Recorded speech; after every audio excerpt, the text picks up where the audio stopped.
Deixa eu falar com você uma coisa muito linda. Isso está em Romanos capítulo 7, versículo 8. Assim está escrito: mas o pecado, tomando ocasião pelo mandamento, despertou em mim toda a concupiscência, porquanto sem a lei estava morto o pecado.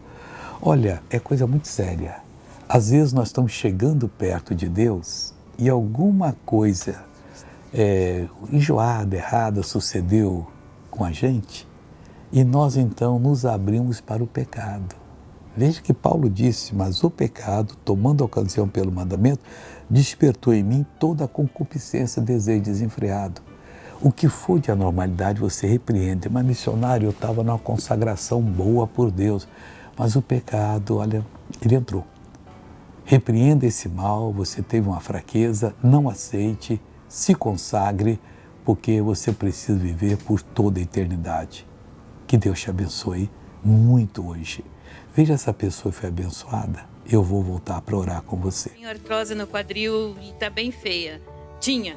Agora estava na oração ali, começou a doer muito as minhas pernas, cheguei a chorar. E aí me criei coragem, fui andar ali e consegui. Sem ela você não andava? Não. Quanto tempo? Em casa eu uso 2 bengalas. Duas, hein? 2. Quanto tempo? 1 ano e meio já. Meio. Então põe ela no ombro agora, Selma. Ô Selma, vai para casa, filho de Deus, que Jesus está abençoando. Vai que daqui a pouquinho você vai sair esse mal também do seu pé, em nome de Jesus. Agora eu voltei. Vamos falar com Deus? Pai, poucas palavras bastam. Mas eu quero que o Senhor faça uma obra nesse meu amigo, uma obra grande, Pai.